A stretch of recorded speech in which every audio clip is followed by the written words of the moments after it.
Halo, perkenalkan nama saya Vigo Saputra, NIM O0220049 dari Prodi Pendidikan Kepelatihan Olahraga kelas B, akan menjelaskan tentang sejarah dan filosofi Olimpiade kuno, gerakan Olimpiade modern, dan nilai-nilai Olimpiade modern.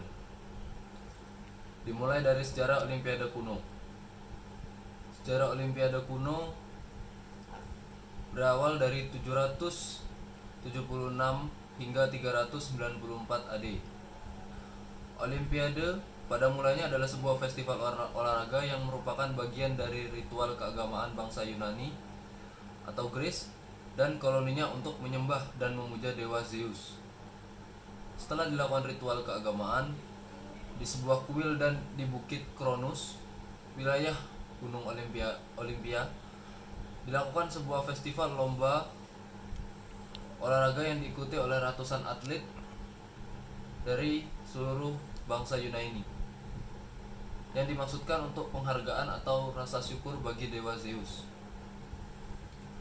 Olahraga yang diperlombakan pada awalnya adalah lari, gulat, pentathlon, lempar lembing, lempar cakram, dan lempar martil, kemudian tinju, balap kereta kuda, pancration, balap kuda, dan lomba lari membawa senjata.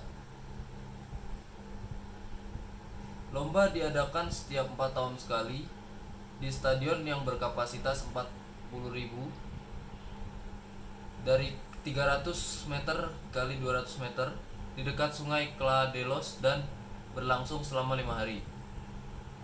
Para atlet melakukan lomba dengan bertelanjang bulat yang dimaksudkan untuk menjaga kesucian di festival.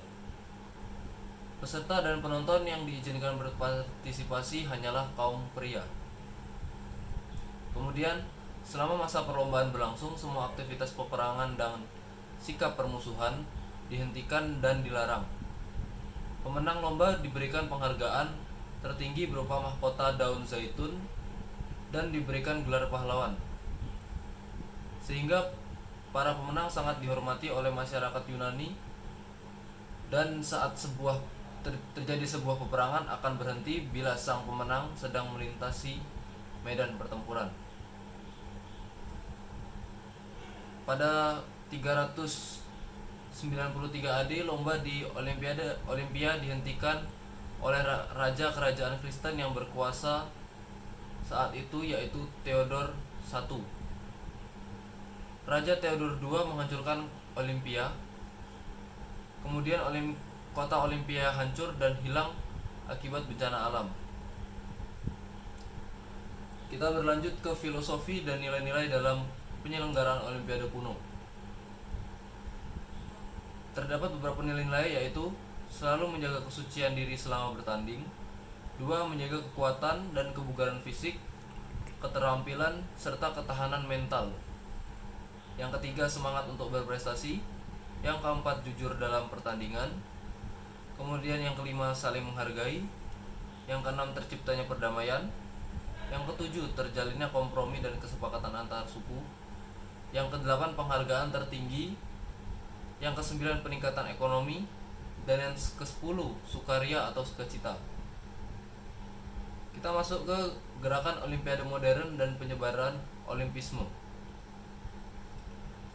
Filosofi mulia Olimpiade kuno yang dikemukakan oleh Baron Pierre de Coubertin, yang seorang bangsawan Prancis, menggagas dan membangkitkan kembali semangat lomba Olimpia melalui penyelenggaraan pertandingan atau festival olahraga tingkat internasional yang dikenal dengan Olimpiade atau Olympic Games.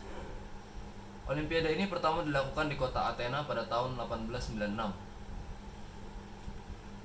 Olimpisme sebagai pokok pikiran gerakan Olimpiade.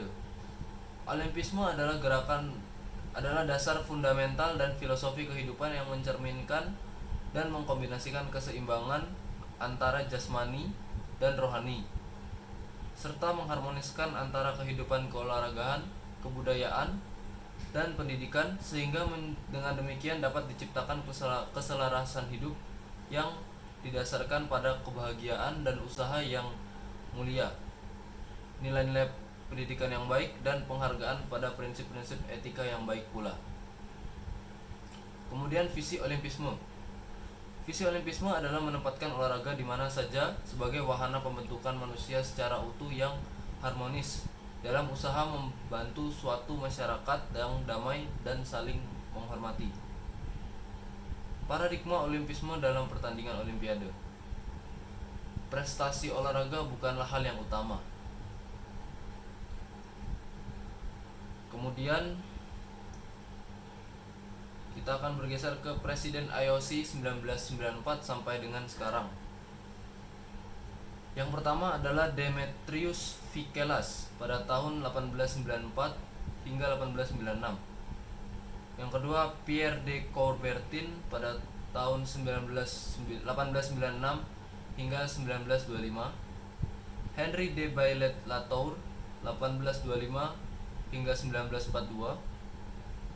J. Siegfried Edstrom 1946 hingga 1952.